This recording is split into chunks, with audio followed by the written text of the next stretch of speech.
네, 아는 기자 시작하겠습니다. 정치부 구자준 기자와 함께하겠습니다. 자, 구 기자, 여당에서 탄핵 심판 선고 빨리 하라 이런 주장이 나오고 있습니다. 눈길이 갑니다. 예, 민주당처럼 국민의힘에서 선고를 빨리 해라 이런 주문이 나오니까 이게 무슨 일이지 싶을 수 있는데요. 이야기를 들어보면 한마디로 지금 판이 좋다.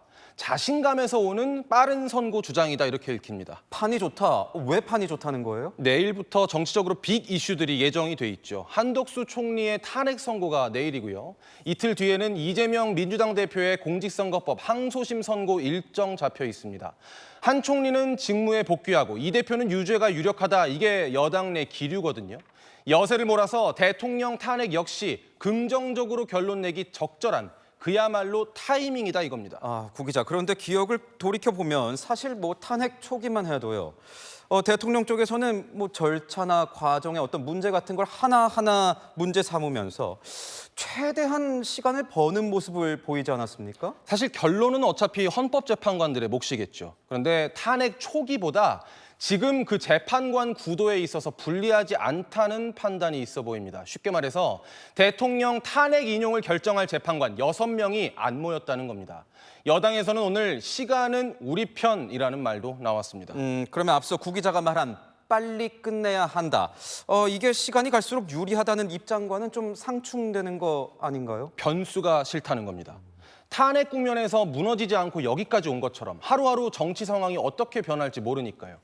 한 국민의힘 의원은 계속 탄핵 반대 집회를 하면서 동력을 이어가는 것도 부담이라고 말했습니다. 가장 좋다고 판단될 때 그때 끝내야 한다는 거죠. 여당은 뭔가 정보를 가지고 있는 건가요? 정보로 움직인다기보다는 정황과 전망으로 판단하는 게 맞는 것 같습니다. 다만 탄핵 심판 과정에서 중요하다고 자주 언급되는 여론전이라는 걸 생각해 볼 필요가 있습니다.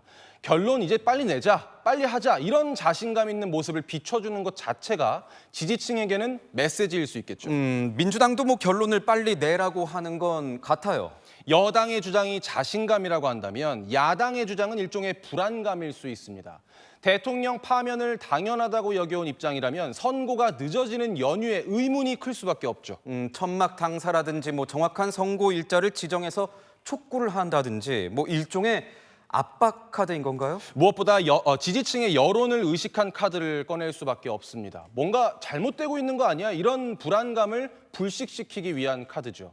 이재명 대표의 항소심 선고 전날 선고하라고 오늘 야당 원내대표가 날짜를 콕 집어서 강력히 요구하는 것도 역시 헌재를 겨냥한 강력한 대응과 압박이면서 지지층을 향한 메시지 성격도 있는 겁니다. 12년 만에 등장한 이 천막 당사, 개인적으로는 좀 놀랐습니다. 역시 지지층의 불안감을 의식한 카드일 수 있습니다. 국회 밖에 당사를 차리고 원내대표가 하루 종일 자리를 지킬 예정인 걸로 파악되고 있습니다.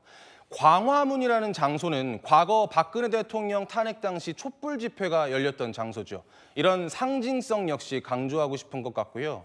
민주당 지도부 의원도 그동안 숙성시킨 에너지를 광화문 총력전으로 모으자는 차원이라고 말했습니다. 야당은 장외 여론전에 총력을 기울이고 있는 겁니까? 국회에 압도적 다수 의석을 갖고 있는 민주당은 국회 안에서도 쓸 수 있는 카드가 있습니다. 오늘 나온 전원위원회가 바로 그 카드인데요.